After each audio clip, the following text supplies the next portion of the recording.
নমস্কার মিথ্যাবাদী মা। এতটা পথ পেরিয়ে আজও মায়ের জন্য কাঁদি, কারণ আমার মা যে ছিল ভীষণ মিথ্যাবাদী। বাবা যেদিন মারা গেল আমরা হলাম একা। সেদিন থেকে বাঁক নিয়েছে মায়ের কপাল রেখা। মা বলতো বাবা নাকি তারার ভিড়ে আছে, লেখাপড়া করি যদি নেমে আসবে কাছে। তারায় তারায় বাবা খুঁজি, তারার ছড়াছড়ি। আমার মায়ের মিথ্যা বলার প্রথম হাতে খড়ি। পাড়াপড়শি বলতো এসে, এই বয়সে ঢাড়ি, একা একা এতটা পথ কেমনে দিবে পারি? ভালো একটা ছেলে দেখে বিয়ে করো আবার। মা বলতো ওসব শুনে ঘৃণা লাগে আমার। একা কোথায়, খোকন আছে, বিয়ের কি দরকার? ওটা ছিল আমার মায়ের চরম মিথ্যাচার। রাত্রি জাগে সেলাই মেশিনে, চোখের তলায় কালি। নতুন জামায় ঘর ভরে যায়, মায়ের জামায় তালি। ঢোলো ঢোলো ঘুমের চোখে সুই ফুটে মার হাতে।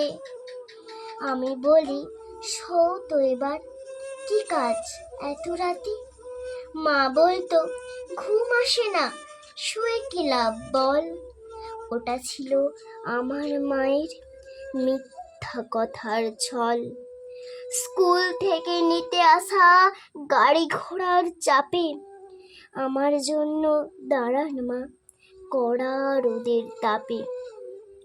ঘামে মায়ের দম ফেটে যায়, দু চোখ ভরা ছিম। ভ্যানিটি ব্যাগ খুলে আমায় দিত আইসক্রিম। মায়ের দিকে বাড়িয়ে ধরে বলতাম, একটু না। মনে হেসে মা বলতো, খাও তো বাবা খাও। আমার আবার গলা ব্যথা, ঠান্ডা খাওয়া মানা। ওটা ছিল আমার মায়ের নিঠুর মিথ্যাপনা।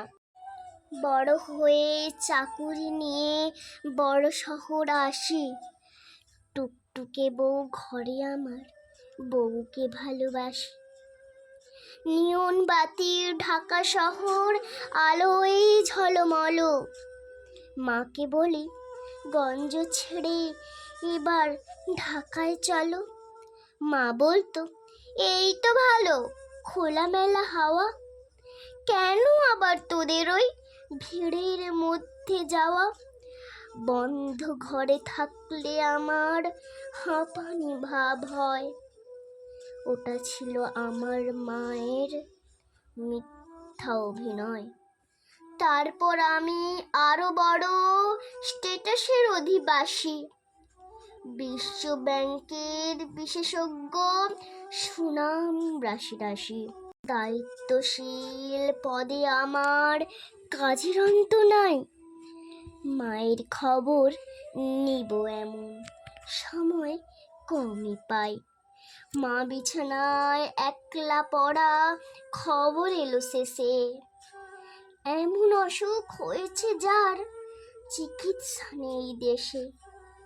উড়ে গেলাম মায়ের কাছে অনেক দূরের পথ। পায়ে পড়ে বলি মাকে, এবার ফিরাও মত। একা একা গঞ্জে পড়ে কি সুখ তোমার বলো? আমার সঙ্গে এবার তুমি আমেরিকা চলো। এসব অসুখ আমেরিকায় কোনো ব্যাপার নয়, 7 দিনের চিকিৎসাতে সমূল নিরাময়। কষ্ট হাসি মুখে এনে বলল আমার মা, প্লেনে আমার চড়া বারণ, তুই কি জানিস না? আমার কিছু হয়নি তেমন, ভাবছিস অযথা। ওটা ছিল আমার মায়ের শেষ মিথ্যা কথা। কদিন পরেই মারা গেল মিঠুর মিথ্যাবাদী। মিথ্যাবাদী মায়ের জন্য আজও আমি কাঁদি। নমস্কার।